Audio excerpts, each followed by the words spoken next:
The other topic that I would like to discuss today is something that pertains to a majority of us and a majority of you watching the show from your home. That is with respect to working from home. I'm assuming that a whole lot of you have been working from home, which means that you guys have either got your office laptops home or you're using your home computers. But the common thing over here is that you're connected to your home Wi-Fi. Your home Wi-Fi is obviously for private use.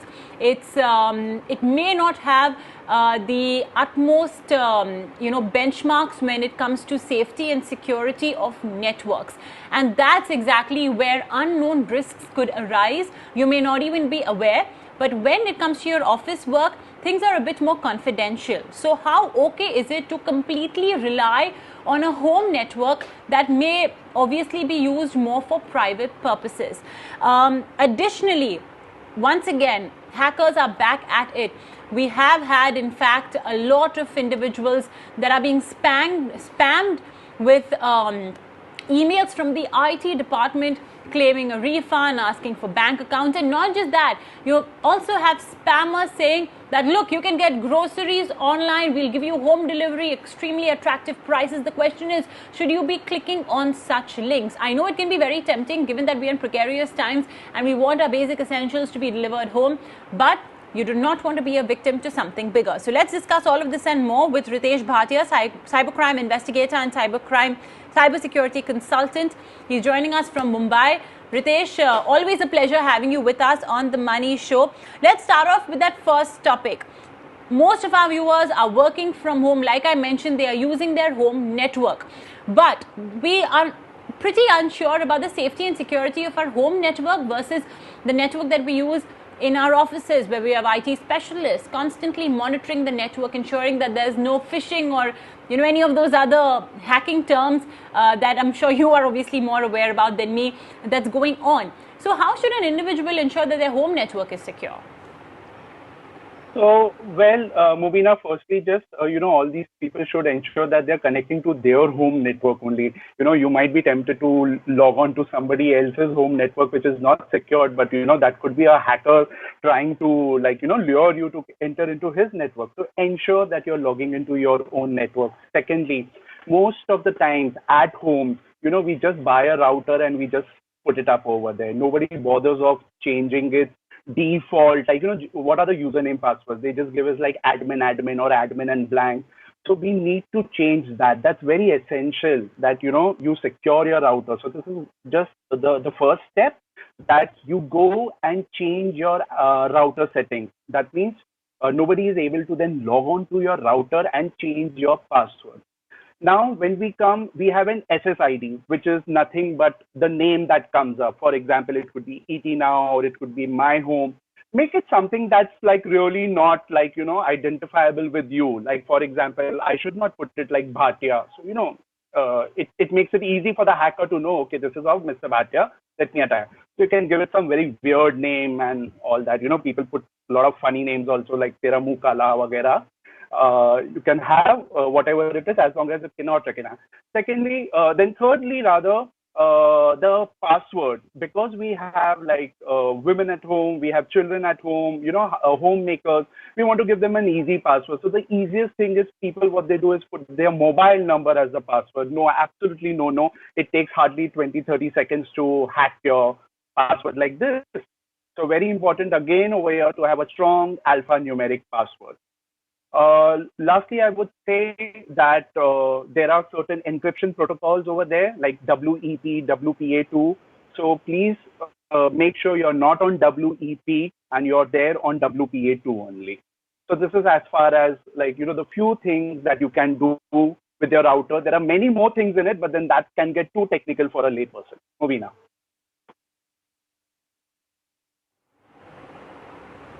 Yeah, well, Ritesh, I too have been guilty of just letting my router, my home Wi-Fi be on that default mode, like you mentioned, admin. But, I too have learned my lesson. Mercifully, I learned it some time ago before I could fall prey to any such malicious activities that could take place, in such a case. Okay, Ritesh, when it comes to working from home, a lot of us obviously work with enormous amounts of paperwork, obviously e-paperwork now. We have a lot of files that are generated. We create a lot of files, whichever OS we use. I mean, Microsoft, of course, is one of the most commonly used OS in India. So we create several PPTs, Word documents, Excel files, etc. Now, earlier, once again, it was in our office computers, so it was okay. You know, systems over there are a bit more secure. But now I'll be saving it in my home PC. You know, how can I ensure absolute confidentiality of those documents, Ritesh? So firstly, Movina, let's start the moment you switch on the computer. So the moment you switch on, the first thing that you should be doing is entering a password. You know, directly you should not just get onto the Windows, the desktop. You should be having a password enabled device so that you log on and then you come on, the OS is there. You're able to do any other work. Secondly, I would say if you're not using any Zoom meetings or any sort of things where you require a webcam and all, please cover the webcam. That's extremely important that you cover the webcam. Just put up a kind of a post-it note or a bindi or whatever you want. A band-aid will also be fine. Cover the webcam thing. Then set up a screensaver with a password, which means that even if you're walking out or if it's idle, it locks it up so that no misuse is there. Fourth, please don't use any devices of your children or anything that's at home. And because we really don't know what those the USBs and external hard drives could contain. So as an absolute no. Whatever. Now, if these are the laptops which are given from by your office people, then please don't share it with your children and the family because they could accidentally delete something, accidentally something can get modified or could get locked. We don't know. So it's very important that you treat your workspace at home also as if this is an office. Nobody else is allowed to be over there. You don't share your devices with anybody else. So other thing is if you're doing like a video conferencing or the way we are doing now, please ensure that you're having your headphones on and just ensure the other people even in your family or even let's say you're staying as a paying guest somewhere or you're staying with your some other people like 4 or 5 people come together and stay together, they're not able to hear all these sensitive information.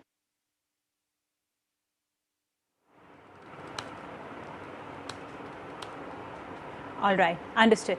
Ritesh, I'm going to ask you a question that has been asked this morning. The minute I woke up in the morning, I got several WhatsApp messages asking me to delete this app called Houseparty. And I'm sure you're extremely aware of this app given the fact that it's become the latest social circuit ever since, India has been put on lockdown, ever since the world has gone into quarantine. And now there were rumors that, look, Houseparty is not safe and hackers can, look into your personal information, so on and so forth. So Ritesh, I've got you here and I think it's the best time to ask you then, to what extent are all of these, video conferencing, group video conferencing apps safe? I mean, this entire rumor about Houseparty, have you looked into it? What's your opinion on it?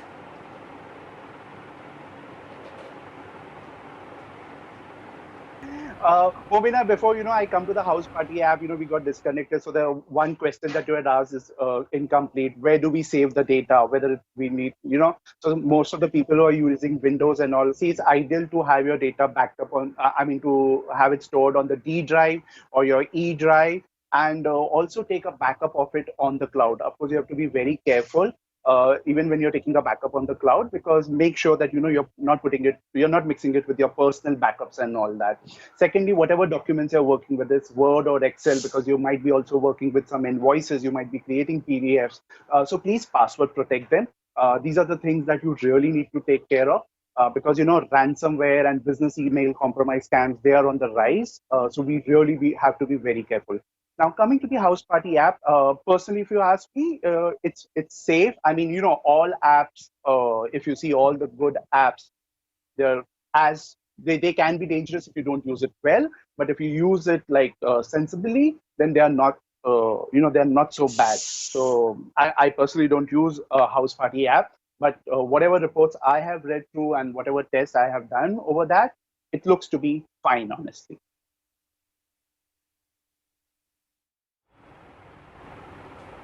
Okay, all right. So it's okay. It's no big deal at this point of time. Just use the app properly. Don't give it permissions left, right, and center. You have to be a bit cautious on that front. Now, Ritesh, we were also discussing about.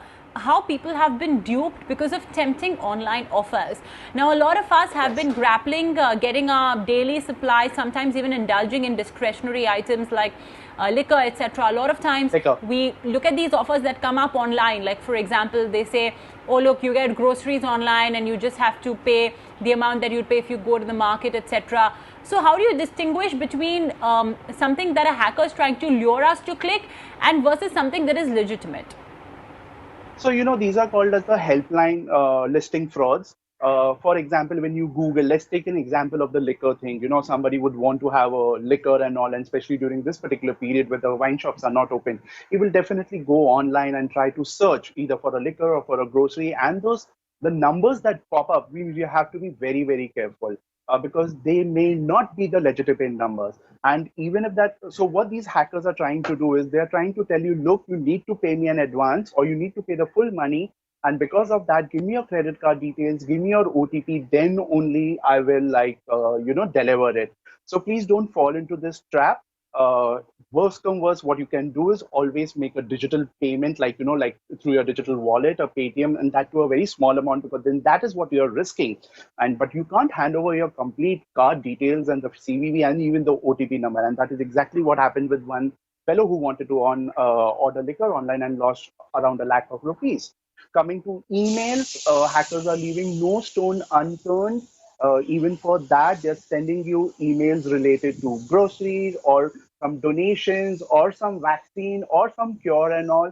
Please understand, even if there's no payment link, there are certain attachments or the links can take you to a particular place where the malwares can get installed on your computer. So no clicking on that. Bobina.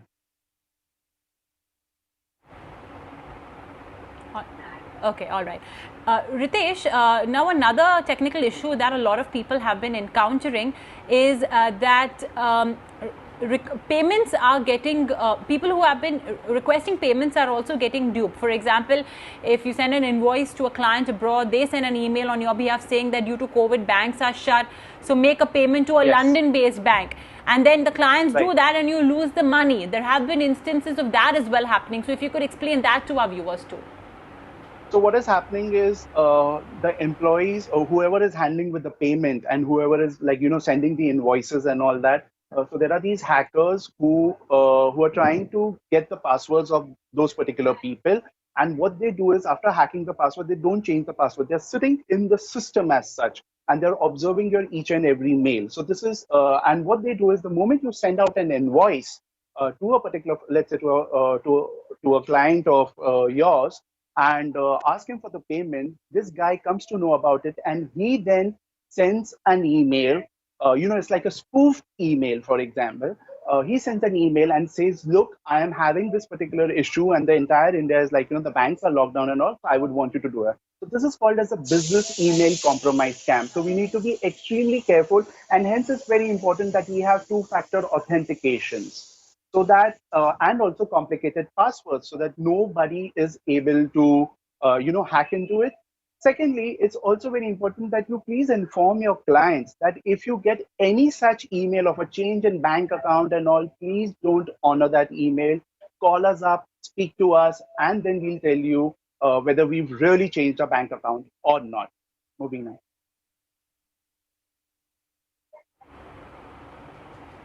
Okay, great. Very valuable advice indeed, Ritesh. Really appreciate you joining us, enlightening our viewers on the possible ways they could be defrauded of important data, their money as well, if they are not careful. Thanks so much, Ritesh. Always a pleasure getting you on board. All right. There you go. That was, of course, Ritesh Bhatia. He was talking about, essentially being careful when you're working from home, especially when it comes to your home security and network. Well, while the pandemics have of course spooked the markets right now, the ETF trend or exchange traded funds trend is holding the promise of dawn after the darkest hour. So what does this trend show? ET Now's managing editor Nikunj Dalmia joins in with his analysis in our special segment, the ETF Corner. Take a look. ETF Corner today, we've been bringing out this whole theory of why one should be investing in index funds. Index funds in this kind of a market perhaps could be a reasonably safe option to invest. Markets, they may not, history may not repeat itself, but it certainly rhymes, which is that we've seen many booms and many busts in the past, and we've seen many crises. But each time when you've acted wisely, smartly and intelligently at a time on crisis when pessimism is at its peak, you've handsomely benefited because of that. One very basic benchmarking tool of valuation which some of the famous investors like Warren Buffett have used is market cap to GDP ratio, which is that you look at the market cap of the country and market cap of the stock market and the GDP of the country. And each time this ratio has gone below 0.75 or 0.5, and if you've invested in the index, the returns in next 12 to 18 months are quite handsome. Some data points will just come up on your screen which will in a sense signify and indicate that every time you've bought index or Nifty stroke index funds, when the market cap to GDP slips below 0.7 or 0.8, you are rewarded, and you are rewarded in the next 12 to 18 months. Okay, we will take a very short break. Don't go anywhere. Lots more lined up on the other side.